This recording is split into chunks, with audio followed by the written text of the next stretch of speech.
एक ये क्वेश्चन किया था कि ये जो ब्रायलर मुर्गी होती है इसकी खुराक के बारे में तशवीश है बहुत से लोगों को कि इसमें नापाक अज्जा शामिल करके खुराक तैयार की जाती है ताकि वो चूज़ा तेज़ी के साथ बढ़े, और उनके कहने के मुताबिक इसी वजह से एक हफ़्ते में वो काफ़ी बड़ा हो जाता है और इंजेक्शन वगैरह भी कोई लगाते हैं। तो ऐसी मुर्गी का गोश्त खाने की शरई हैसियत क्या है? देखें, यहाँ पर दो जिहतें हैं इस मसले की। एक तो ये कि क्या अगर नापाक चीज़ से गोश्त बन जाता है तो गोश्त भी नापाक होता है या नहीं। दूसरा ये कि अगर गोश्त पाक होता है तो बहरहाल नापाक चीज़ से वो बना है तो मुज़रे सेहत होता है कि नहीं, और उस बिना पर उसको खाना जायज़ होगा कि नहीं।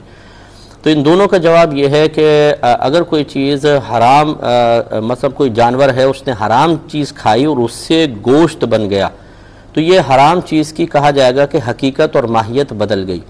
जब वो खुराक जब जिस्म में जाती है एक मखसूस प्रोसेस से गुज़रती है तो उससे गोश्त तैयार होता है, और गोश्त की हकीकत और माहियत कुछ और होती है, इस नापाक चीज़ की कुछ और होती है। और कायदा शरइया ये है कि जब चीज़ अपनी हकीकत से निकल जाती है, किसी और कोई और शक्ल में बदल कर उसकी कोई और हकीकत हो जाती है, तो फिर साबिक़ा हुक्म बाकी नहीं रहता है। लिहाजा अगर पहले मिसाल के तौर पे ग़िज़ा नापाक भी थी लेकिन जब उससे गोश्त तैयार होगा तो गोश्त की अपनी एक हकीकत होती है, माहियत होती है, तो वो गोश्त बहरहाल पाक कहलाएगा और उसको खाना भी शरअन जायज़ होगा। मैं इसकी आपको नज़ीर पेश करता हूँ। जैसे मिसाल के तौर पर अगर बहुत सारे दरख्त लगे हों और गटर का नापाक पानी उसमें दिया जाए, और वो नापाक पानी लाजिम सी बात है कि दरख्त सक करते हैं, फिर वो दरख्त के अंदर पहुँचता है और यकीनी सी बात है उससे जो फल बनेंगे उसमें भी इस पानी का कुछ न कुछ असर तो ज़रूर होगा। तो क्या उस दरख्त के फल खाना शरअन मना होगा कि नहीं? इसका जवाब भी यही है।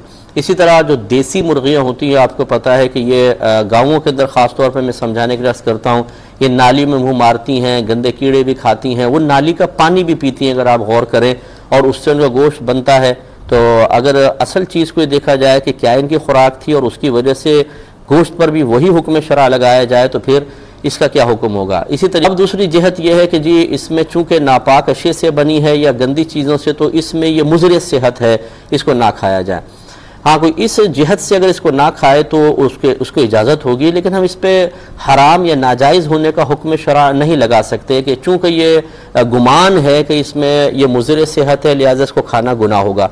कौन सी शय ऐसी है हमारे खुसूसी तौर पर मुल्क पाकिस्तान में जिसके बारे में यही गुमान मौजूद नहीं कि वो मुज़र सेहत है? अब इस चीज़ों की तरफ चले जाएँ तो अरसा हयात तंग होगा। इसलिए जो चीज़ बहुत ज़्यादा मुज़र सेहत और डॉक्टर मना करें और वाकई उसके असरात आप पर ज़ाहिर होने लगे, उससे बचना तो हम पर वाजिब है, वरना मजबूरन बहुत सारी चीज़ों को इस्तेमाल करने की इजाज़त दी जाएगी।